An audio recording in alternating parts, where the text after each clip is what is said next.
Hey, how's it going, everybody? Welcome back to another video. It's your host, Rising Oblivion. Today, guys, we're going to be talking about Persona 5T, Tactica, if you want the full name, but we're going to be talking about all the pre-order bonuses, the DLC content, and all the details around this game, and sort of the different places you can buy them, and what all of the DLC packs include. So, technically, there's going to be 3 different versions of this game on whatever consoles you want. I believe all the different consoles there get all these different versions, but there's going to be 3 versions of this game. There's going to be a physical edition, a digital edition, and a digital deluxe edition that includes all the DLC. Unfortunately, for whatever reason, Atlas did this again, where the physical version cannot have a deluxe version. You're gonna have to get like a season pass kind of thing, or a all DLC sort of deal digitally instead of getting like a code or something like that when you buy it physically, which I guess it's not a big deal if the money equals out there, but I'm not 100% sure that's going to be the case. So let's go ahead and jump into this and talk about the DLC and what you can actually get within the Digital Deluxe Edition, or if you want to buy these DLCs by themselves. We also have the pricing and whatnot for those as well as standalone items. So the Digital Deluxe Edition is going to be $80, so you're going to be spending an extra 20 bucks on getting all the game's DLC, although I'm not too sure if that means next gen is also like factoring in that $10 or not. It doesn't seem to be doing that, but there is technically going to be 4 types of DLC, although one is a pre-order bonus, so it's not really kind of a DLC if you want to consider it that, but I assume down the line, if you don't pre-order it or get a launch edition is what they're calling it on the physical version, you won't be able to get this. You'll have to buy it probably later, but you can get Orifice Picaro and Uzanagi Picaro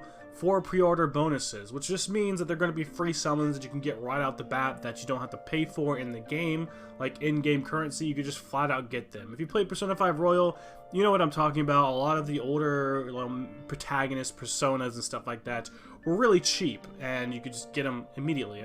Not cheap, I mean they were literally free, but they were like super overpowered. So whether or not you really want that, it seems like that's going to be a period of bonuses. There's a free Repaint Your Heart Challenge pack, which is going to be 20 bucks.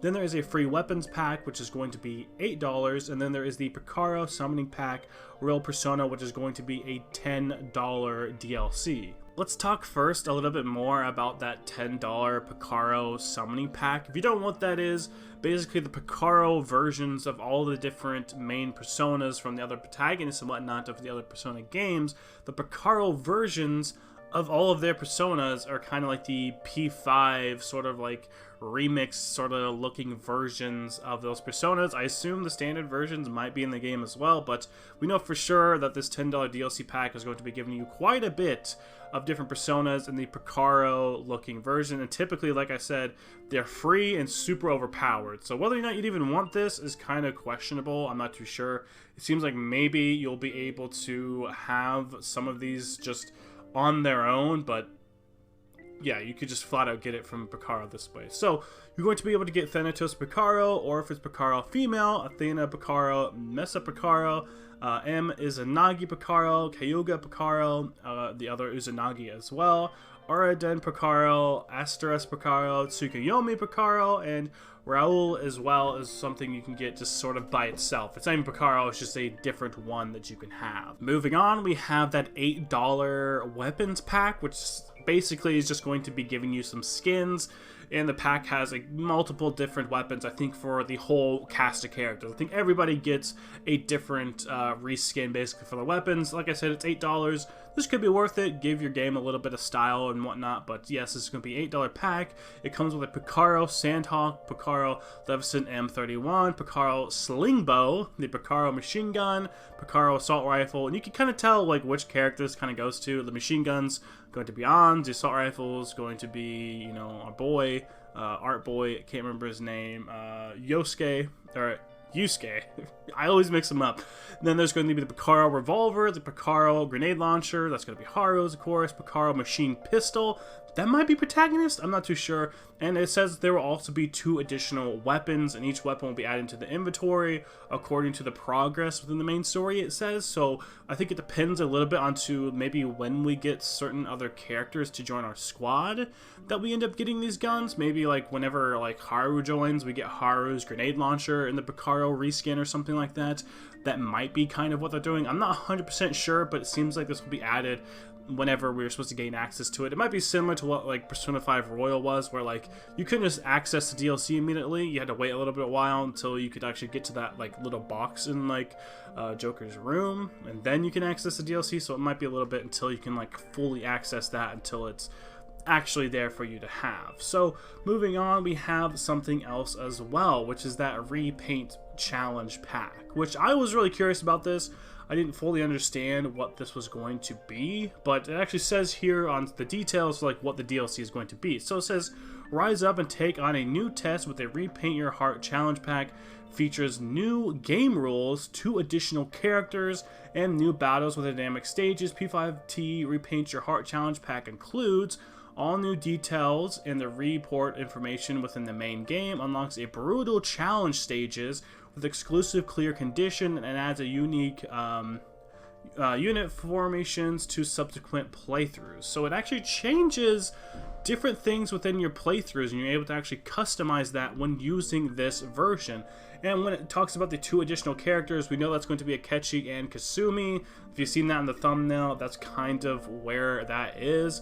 I assume they didn't plan to have Kasumi in this game, and maybe Akechi was planned to be DLC, because this was being developed not too long after Royal, so I think they were trying to probably throw that on as soon as they possibly could. But this DLC is not something that, you know, we haven't seen before. There's been very similar things to this in the past with other Mega 10 games, Persona games in general. If you played Soul Hackers 2 or you played SMT5, you know, the most recent releases from Atlas, you will know that there were DLC that changed sort of the events all throughout the game, which is a cool idea for the DLCs, right?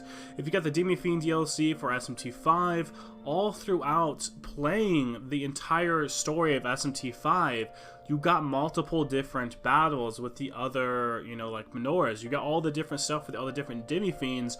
You could also have them as, you know, personas. You could have them as demons on your own, like their Soju and stuff like that, Mother Harlot and stuff. You could actually get them to join you, and then finally ending on a Demi Fiend battle. It seems to be that the Repaint Your Heart challenge is going to be doing something similar to that. Soul Hackers 2 had that with a DLC girl that you could have in the game, gave you some different story elements and stuff like that, more details for it. It seems like that's basically what's going to be. Essentially, it's going to be changing stuff throughout the game. It seems like this is also going to be giving us sort of that battle mode, similar to, I think, what we had with Persona 5 Royal, where we fought different battles within different conditions. If you got Royal, you kind of know what I'm talking about. You would do that with, like, Justine and Caroline and stuff. When you're, like, the demon summoning place, the jail and whatnot. You would do that there, and it seems to be that the Repaint Your Heart challenge pack is going to be that. It's going to be the 2 additional characters, different additional content all throughout the game, the challenges, and just different settings that you could set for your game for different playthroughs, which is pretty cool. And that's $20, so that's the most expensive one. I guess that makes sense, additional characters and everything else. It sucks that it's kind of like day 1 DLC that's $20, and includes characters that we've already had. I think Kasumi and Akechi would have been nice to just have, but okay, I get it. Or just have them stand alone, right? But they're included within this $20 DLC pack. Like I said, there's multiple DLCs here. You get the Orphis Picaro and Izanagi Picaro. Pre-order bonuses for that. That's the P3 and P4 protagonists, personas, if you didn't know. Then you get the free Repaint Your Heart DLC challenge pack, which is $20. Like I said, 2 additional characters, some different story stuff there, some different settings and things you could do, the challenge mode, the additional characters. Then there's the weapons pack, which is going to be $8. It seems like that is a complete reskin for every single character's guns in the game. I'm going to assume that's also for Akechi and Kasumi, so if you're getting that, you might be locked out of like 2 skins if you don't have both of them. And then they have the Picaro Summoning Pack plus Royal Persona, which is the $10 pack, which is going to be giving you basically those 10 to like 12-ish different personas and the Picaro looking skins, the P5 looking skins, and that's going to be just giving you super overpowered personas right off the rip. I think that's probably the one I'm least like wanting to get.